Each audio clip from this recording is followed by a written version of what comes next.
Hey friends, welcome back to my Facebook page and YouTube channel. जैसे कि आपको title से समझ आया ही होगा, आज का हमारा टॉपिक क्या है। आज हम सीखेंगे इस वीडियो में आज हम सीखेंगे जो हमारे पास घर में गीज़र लगा के होता है, इसकी वायरिंग कैसे करते हैं। इस वीडियो में आपको मैं बिल्कुल डिटेल में समझाऊंगा गीज़र की वायरिंग कैसे करते हैं। अगर आपको इलेक्ट्रिकल का कुछ भी नहीं आता है, अगर आप कॉमन पर्सन है कोई भी हो, तो मैं आपको भी ट्रेन करूंगा इस वीडियो में कि गीज़र की वायरिंग कैसे करते हैं। सबसे पहले बेसिक से मैं आपको स्टार्ट से समझाऊंगा कंपोनेंट्स के नेम और इनकी वायरिंग कैसे होती है, सब कुछ मैं समझाऊंगा आपको बिल्कुल बेसिक से एडवांस लेके। जो भी आप हो, चाहे आप किसी भी प्रोफेशन से हो, तो आज मैं आपको बिल्कुल अच्छे से ट्रेन करूंगा। आगे बढ़ने से पहले एक छोटी सी रिक्वेस्ट है, अगर आप चैनल पर नए हो तो प्लीज़ चैनल को सब्सक्राइब करके ज़रूर जाना, और अगर फेसबुक पेज से देख रहे हो तो फेसबुक पेज को भी फॉलो करो। और ये कमेंट्स में ज़रूर बताया करो, कमेंट्स में क्वेश्चन किया करो, कोई बात नहीं, मैं आपको हर किसी क्वेश्चन का आंसर दिया करूँगा। कमेंट्स में आप ज़रूर पूछा करो जो भी आपकी क्वेरी होगी। तो सबसे पहले हम शुरू करते हैं। हमारे पास घर में गीज़र होता है, हमें पता ही है गीज़र किस काम में यूज़ होता है। गीज़र हमें पानी गर्म करता है। गीज़र में जो भी हमें पार्ट्स लगा के होते हैं, ये मैंने बिल्कुल सामने रखे हैं, हम एक एक करके देखते हैं। सबसे पहले मैं आपको बेसिक से समझाऊंगा कौन पार्ट होता है, इसका क्या काम होता है। सबसे पहले यहाँ पर आप जो देख रहे हो, इसको हम बोलते हैं एलिमेंट। ये डिफरेंट साइजेस का आता है और डिफरेंट वाटेज का आता है। साइज का मतलब क्या है, किसी गीजर में 2 किलोवाट के, जैसे मेरे हाथ में ये आप देख रहे हो, ये वाला बड़ा वाला है, ये 2 किलोवाट का है। ये एलिमेंट जो हमारे गीज़र होता है, किसी में 2 किलोवाट का लगा के होता है, किसी में 1.5 किलोवाट के, किसी में 1 किलोवाट का, डिपेंड करता है। इस पे ऑलरेडी गीज़र आपके गीज़र पे ऑलरेडी रीडिंग मेंशन करके होती है कि इसमें कौन सा एलिमेंट लगा के है। ये जो मैंने ये पार्ट्स जो भी मेरे पास हैं, ये मैंने लोकल शॉप से लिए हैं। ये मैंने उसको ऐसे ही लिए हैं, मैंने बोला उसको मुझे वीडियो बनाना है, इसलिए मैं आपको फिर भी लेकिन टेस्टिंग वेस्टिंग करा के दिखाऊंगा। तो एलिमेंट आपको समझ आया होगा, ये मेन कंपोनेंट होता है हमारे गीजर का पानी गर्म करने के लिए। इसके बाद दूसरा कंपोनेंट आता है, इसको हम बोलते हैं थर्मोस्टेट। ये भी 2 साइजेस में आता है, जैसे कि ये वाला आप देख रहे हो, ये 1 फीट का है लगभग। इससे छोटा वाला भी आता है, ये 8 इंची का होता है, वो लगभग 8-9 इंची का होता है, वो लगभग इतना सा होता है वो। ये वाला जो मेरे हाथ में है, ये 1 फीट का आता है। ये आप जो देख रहे हो, ये थर्मोस्टेट है। लेकिन ऐसे ही आपको एक और चीज दिख रहा होगा, किसी गीजर में ये 2 लगा के होते हैं। कंफ्यूज नहीं हो जाना, ये दोनों थर्मोस्टेट हैं, इन दो में फर्क होते हैं। मतलब किसी गीजर में अगर आप 2 लगा के देखोगे, तो एक को बोलते हैं थर्मोस्टेट, जैसे कि ये है, और एक को बोलते हैं थर्मोकट। अब थर्मोकट और थर्मोस्टेट में क्या डिफरेंस है। थर्मोस्टेट का काम होता है, जैसे कि इस पर टेम्परेचर सेट किया होता है, यहाँ पर आप देख सकते हो 25 डिग्री सेल्सियस, 35 डिग्री सेल्सियस, ऐसे ही यहाँ पर इस पर 65 डिग्री सेल्सियस सेट किया हुआ है। इस वक्त आप 75 तक सेट कर सकते हो, लेकिन जितना कम आप रखोगे, अगर आप 65 सेट करोगे, तो आपका पानी ठीक ठाक गर्म हो जाएगा, और बिल भी, आपकी इलेक्ट्रिसिटी बिल जो है वो भी कम आएगी, क्योंकि गीज़र ये 65 डिग्री पे ही कट हो जाएगा। तो कहने का मतलब ये है, थर्मोस्टेट का काम ये है, ये किसी पर्टिकुलर टेम्परेचर पे जब पानी गर्म हो जाता है, तो ये हमारे एलिमेंट को कट करता है, मतलब गीज़र को बंद करता है। इसके बाद होता है थर्मोकट। मेरे पास सॉरी इस वक्त वो अवेलेबल नहीं है, मुझे भी नहीं मिला वो मार्केट में, वरना मैं वो भी दिखाता आपको। वो भी सेम होता है वो भी ऐसे ही, लेकिन उसकी फंक्शन डिफरेंट होती है। देखो, अगर हमारा थर्मोस्टेट गर्म हो गया, सॉरी खराब हो गया, अगर हमारा थर्मोस्टेट खराब हो गया, ये काम नहीं करता है, तो इसकी जगह हमें फिर क्या हो जाएगा, जो हमारा एलिमेंट है यहाँ पर, ये कंटिन्यूसली फंक्शन करेगा। मतलब क्या है कि गीज़र कंटिन्यूसली पानी गर्म करेगा, क्योंकि जब ये खराब हो जाएगा, तो यहाँ पर डायरेक्ट कंटिन्यूसली पावर सप्लाई जाती है एलिमेंट में, और पानी गर्म होता रहता है कंटिन्यूसली। इसकी वजह से एलिमेंट को कंटिन्यूसली पावर सप्लाई मिलती है, और हमारा जो गीज़र होता है वो कट ऑफ नहीं हो जाता है। उससे बहुत ज़्यादा नुकसान हो जाता है। नुकसान क्या है, सबसे पहला बड़ा नुकसान है, आपको पावर की बिल ज़्यादा आएगी। जहाँ पर आपको 5 यूनिट आने वाले थे, वहाँ पर आपको 8 यूनिट आएंगे। जहाँ पर आपको 10 यूनिट आने वाले थे, वहाँ पर आपको 20 यूनिट आएंगे। इतनी फ़र्क पड़ती है अगर आपका गीज़र कंटिन्यूसली ऑन रहेगा। और सबसे बड़ी प्रॉब्लम क्या होती है, जैसे कि मैंने आपको ऑलरेडी, आपने देखा होगा, अगर आपके गांव में या आपके शहर में कहीं भी आपने देखा होगा, न्यूज़ में आता रहता है, ये फलानी जगह पे गीज़र ब्लास्ट हो गया, यहाँ पर गीज़र ब्लास्ट हो गया। गीज़र ब्लास्ट किस वजह से हो जाता है।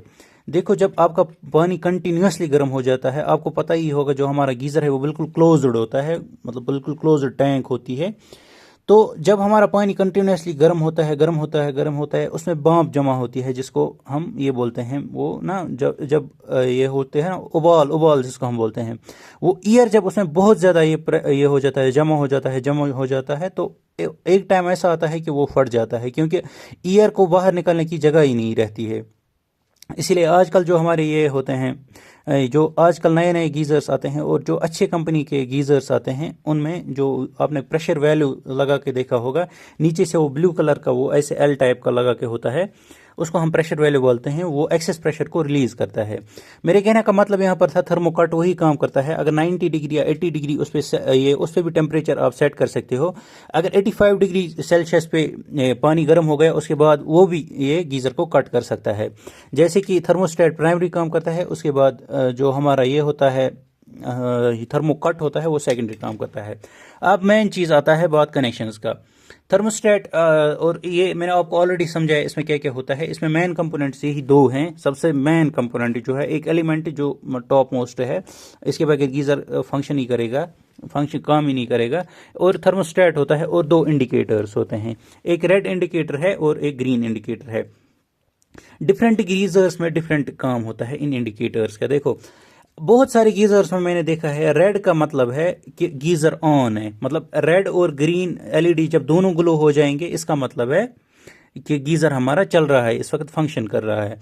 और अगर हमारे गीजर में रेड बटन ऑफ हो जाएगा, सॉरी रेड इंडिकेटर ऑफ हो जाएगा और सिर्फ ग्रीन इंडिकेटर जल रहा है, इसका मतलब है पानी गर्म हो चुका है और गीजर बंद है इस वक्त। इन शॉर्ट आप समझ सकते हो, जब दोनों ही आपके गीजर में ये ऑन होते हैं इंडिकेटर्स, इसका मतलब है आपका गीजर चल रहा है, पानी गर्म कर रहा है। और अगर एक ही एलईडी ये इंडिकेटर ग्लो हो रहा है, इसका मतलब है आपका गीजर बंद हो गया है। तो अब मैं आपको कनेक्शंस की बात कर रहा हूँ। मैंने यहाँ पर कुछ वायर्स लिए हैं, आप देख सकते हो मेरे पास यहाँ पर कुछ वायर्स हैं। ब्लैक एज ये लिया है मैंने, ब्लैक कोई भी आप समझ सकते हो। ब्लैक में एज ये करूँगा, यहाँ पर इंसुलेट ये न्यूट्रल एज न्यूट्रल ये मैं यूज़ करूँगा। और ये रेड और येलो ये मैं एज ये करूँगा यूज़ लाइव वायर। ब्लैक का मतलब ही होता है ये, ब्लैक का मतलब ही है कि ये हमारे पास क्या है, ये एज न्यूट्रल हम लेते हैं ब्लैक कलर। अब मैं कनेक्शंस की बारी यहाँ पर आती है। कनेक्शन में आपको बिल्कुल आसानी से समझाता हूँ। सॉरी वीडियो थोड़ा सा बड़ा बन सकता है, लेकिन मैंने आपको अच्छे से समझाया है। तो यहाँ पर आप देख सकते हो मैंने एक वायर यहाँ पर ली है। बेसिक से मैं समझाता हूँ, अच्छे से समझना। अगर थोड़ा सा 1-2 मिनट एक्स्ट्रा भी हो जाएंगे कोई बात नहीं, लेकिन मैं आपको अच्छे से समझाऊंगा। यहाँ पर मैं इंडिकेटर्स 2 ले लूँगा, दोनों की एक एक वायर ले लूँगा। बेसिक से मैं स्टार्ट कर रहा हूँ। इंडिकेटर जो है इनकी एक एक लेग ले लूँगा, एक एक वायर ले लूँगा। जैसे कि आप देख रहे हो, 2 वायर्स एक साइड से मैं रखूँगा, 2 वायर्स यहाँ से मैं ले लूँगा। एक चीज़ मैं यहाँ पर आपको बताना चाहूँगा, मैं सॉरी एलिमेंट का टेस्ट नहीं कर सकता हूँ, करके दिखा सकता हूँ आपको, लेकिन मैं इसकी जगह भी एक चीज़ आपको करके दिखाऊँगा। क्योंकि मैंने ऑलरेडी आपको बोला कि मैंने एक शॉपकीपर से लिया है एलिमेंट, क्योंकि मैंने ये परचेज़ नहीं किया है, उसको वापस देना है। इसलिए अगर मैं ये यूज़ करूँगा तो फिर उसको कस्टमर नहीं ले लेंगे, बोलेंगे ये यूज्ड है, हम नहीं ले लेंगे। इसलिए मैं यहाँ पर ये जो एलिमेंट है इसका टेस्ट नहीं कर रहा हूँ, लेकिन फिर भी आपको मैं सिखाऊंगा इसको कैसे। मैं आपको यहाँ पर लैंप की मदद से सिखाऊंगा, फिर आपको ये कैसे कनेक्ट करते हैं और इसके कनेक्शंस कैसे होते हैं। यहाँ पर आप देख सकते हो, सबसे पहले मैंने यहाँ पर एक ये वायर ली है, ब्लैक वायर, ऐसे ही। इसको मैं बाद में दिखाऊंगा ये कहाँ पर लगानी है। और एलईडीज 2 हैं, इनके एक एक वायर, इनको मैंने आपस में जोड़ा है। जो यहाँ पर अब तो ये एलिमेंट है, ये इसमें डायरेक्ट हम लगाएंगे। इसके बाद स्क्रूज बिल्कुल अच्छे से टाइट करने हैं। स्क्रूज अगर लूज रह गए, स्पार्किंग हो जाएगी, एलिमेंट ख़राब हो जाएगा। अगर एलिमेंट ख़राब नहीं होगा तो वायर जल सकती है, वायर मेल्ट हो जाती है। फिर यहाँ पर आप थोड़ा सा टाइम अगर आपको ज़्यादा ही लगेगा, फिर से बोल रहा हूँ, लेकिन यहाँ पर कनेक्शन आप बिल्कुल टाइट करना। ये आप देख सकते हो हमारा न्यूट्रल का कनेक्शन हो गया, जो हमारी न्यूट्रल वायर है इसका कनेक्शन हो गया। अब बात आती है थर्मोस्टेट की। थर्मोस्टेट की बात आती है यहाँ पे। थर्मोस्टेट का कनेक्शन हम कैसे करते हैं, ये आप देख सकते हो। थर्मोस्टेट यहाँ पर, थर्मोस्टेट में आप यहाँ से इनपुट दे सकते हो, यहाँ से आउटपुट ले सकते हो। यहाँ पर आप देख सकते हो, यहाँ पर इनपुट है, इस साइड से आप इनपुट दे सकते हो, यहाँ से आप आउटपुट निकाल सकते हो। हम क्या काम करेंगे, जो यहाँ पर येलो कलर की वायर हम ले लेंगे इसके लिए, एज फेज आप समझ सकते हो। इसको मैं यहाँ पर आराम से कट करूँगा, यहाँ पर आप देख सकते हो। अब मैंने यहाँ पर ग्रीन कलर का एक एलईडी लिया है। देखो यहाँ पर ग्रीन कलर का एलईडी में ये ग्रीन कलर का एलईडी जो है यहाँ पर मैं एज ग्रीन कलर का एलईडी जो है, नहीं यहाँ पर मैं रेड कलर का ही एलईडी लेता हूँ क्योंकि आपको कन्फ्यूजन हो जाएगा। यहाँ पर मैं रेड कलर का जो एलईडी है ये आप देख सकते हो, यहाँ पर रेड कलर का एलईडी जो है इसको मैं इसके साथ कनेक्ट करता हूँ, इस वायर के साथ जो मैंने एक येलो वायर ली है, क्योंकि आप कंफ्यूज हो जाओगे क्योंकि गीजर्स में यही होता है कि रेड कलर का मतलब है, ये रेड कलर जब बंद हो जाता है एलईडी इसका मतलब है कट हो गया है। इसीलिए मैं आपको यहाँ पर ये समझाता हूँ। यहाँ पर आप देख सकते हो मैंने इसमें ये किया है, अच्छे से कनेक्शन किया है। इसके बाद थर्मोस्टेट के यहाँ ये वाला साइड है, ये वाला जो साइड है दूसरा साइड, इसमें हम लगाएंगे। अगर समझ नहीं आ रहा होगा तो वीडियो रिपीट करना। यहाँ पर आप देख सकते हो मैं इसमें अच्छे से स्क्रूज खोलूँगा और कनेक्शन मैंने ऑलरेडी आपको बोला कनेक्शन बिल्कुल टाइट करने हैं। यहाँ पर थोड़ा सा इसलिए टाइम लग सकता है मुझे, लेकिन यहाँ पर कनेक्शन कोई लूज नहीं रहना चाहिए। मैं आपको फिर से अभी समझाऊंगा, डिटेल में रिपीट करूंगा मैं, क्योंकि किसी किसी को फिर समझ नहीं आता है, फिर कमेंट्स में बोलते हैं कि समझ नहीं आया समझ नहीं आया।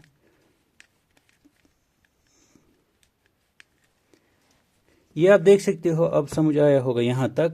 मैंने क्या किया है मैं आपको यहाँ से दिखा रहा हूँ, मैं आपको फिर से समझाऊंगा। यहाँ पर आप देख सकते हो जो रेड एलईडी है इसको मैंने एक साइड से थर्मोस्टेट के आउटपुट में कनेक्ट किया है। यहाँ पर आप देख सकते हो थर्मोस्टेट के आउटपुट में मैंने रेड एलईडी को कनेक्ट किया है और एक साइड से न्यूट्रल में कनेक्ट किया है।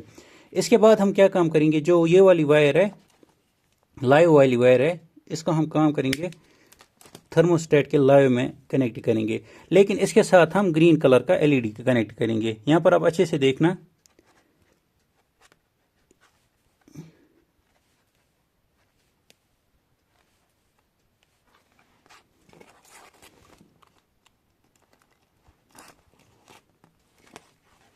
मैं यहाँ पर वीडियो पॉज करूंगा, मैं यहाँ पर अच्छे से कनेक्शन करूंगा, फिर आपको फिर से समझाऊंगा अच्छे से। सॉरी यहाँ पर मुझे एक इंडिकेटर का ये कनेक्शन आपको इधर उधर हो गया, मैं फिर से अच्छे से रिपीट करूंगा, इसके लिए सॉरी मैं बोल रहा हूँ फिर से। यहाँ पर आप देख सकते हो मैंने सबसे पहले 2 वायर्स ली है जो हमारी इनपुट वायर्स गीजर में आती है, 3 आती है, एक अर्थ की होती है। यहाँ पर आप देख सकते हो मैंने रेड और ब्लैक कलर की वायर ली है, ये हमारी इनपुट वायर्स हैं जैसे कि आप देख सकते हो। इसके बाद हम स्टार्ट करेंगे थर्मोस्टेट से।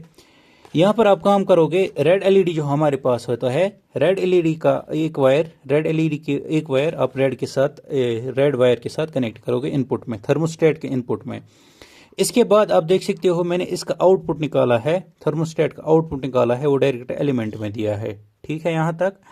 इसके बाद आप देख सकते हो जो मैंने आपको पहले ही बोला था, जो हमारे ये एलईडीज हैं, एक एलईडी का एक बचा और दूसरे एलईडी का दूसरा लेग बचा, इसको हमने न्यूट्रल में डायरेक्ट कनेक्ट किया है।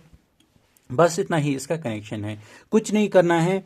बस यहाँ पर जो थर्मोस्टेट है, थर्मोस्टेट के इनपुट में आपको मेन वायर देनी है, लाइव वायर जो हमारे पास होती है, लेकिन इसके साथ आपको रेड एलईडी का एक लेग कनेक्ट करना है।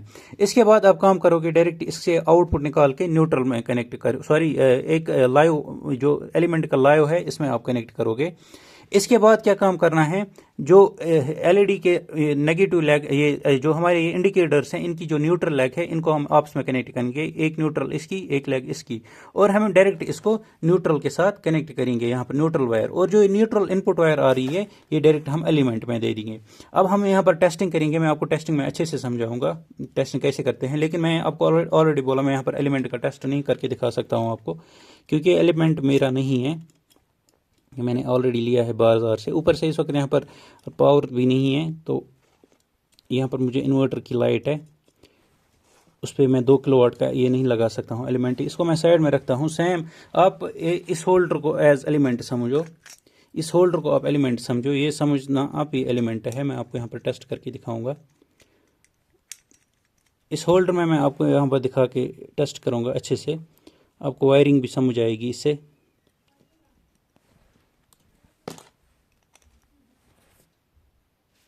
यहाँ पर आप देख सकते हो मैंने अच्छे से यहाँ पर होल्डर कनेक्ट किया है, इसमें मैं अब ये लैंप लगाऊंगा, एलईडी लैंप एक लगाऊंगा। ये आप समझना ये लैंप नहीं है, ये यहाँ पर क्या है, ये आप समझना यहाँ पर ये एक एलिमेंट लगा के है। इसके बाद हम टेस्टिंग करेंगे इसकी अच्छे से।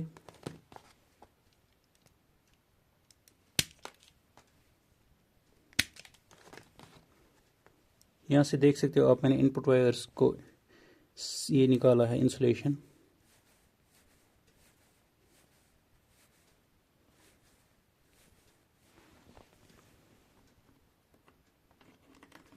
यहाँ पर आप देख सकते हो सारे यहाँ पर एलईडीज ग्लो हो रहे हैं, अच्छे से ग्लो हो रहे हैं, कोई यहाँ पर ये नहीं है।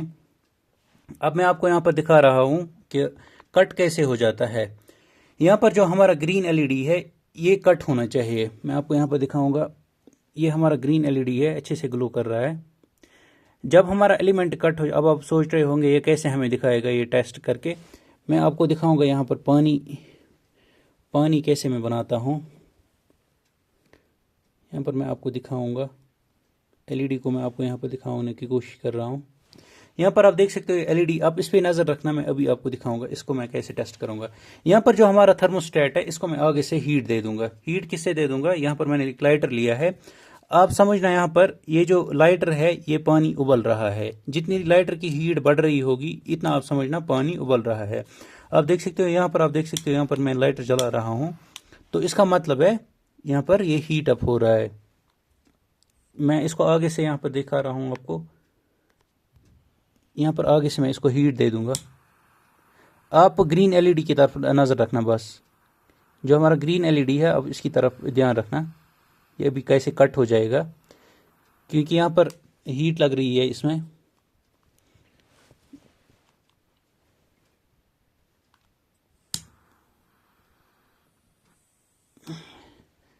यहाँ पर मैं दिखाने की कोशिश कर रहा हूँ आपको।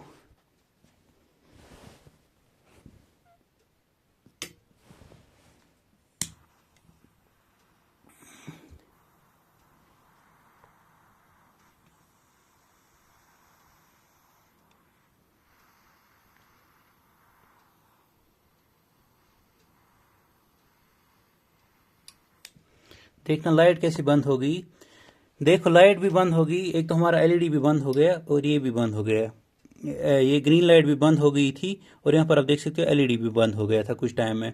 क्योंकि यहाँ पर कहने का मतलब ये है जब भी हमारा पानी गर्म हो जाता है तो गीज़र ऑटोमेटिकली इस थर्मोस्टेट की मदद से बंद हो जाता है। सॉरी वीडियो थोड़ा सा बड़ा बन गया है, लेकिन यहाँ पर समझाना था आपको अच्छे से। यहाँ पर मैं फिर से एक बार ट्राई कर रहा हूँ, आप देखना यहाँ पर ये कैसे खुद ही बंद हो जाएगा। थर्मोस्टेट जब गर्म हो जाता है, मतलब 65 डिग्री पे, मैंने इसको 65 डिग्री पे सेट किया है। 65 डिग्री पे जब पानी गर्म हो जाएगा इसके बाद ये खुद ही बंद हो जाता है, जैसे कि आप यहाँ पर स्क्रीन पे देख पा रहे होंगे।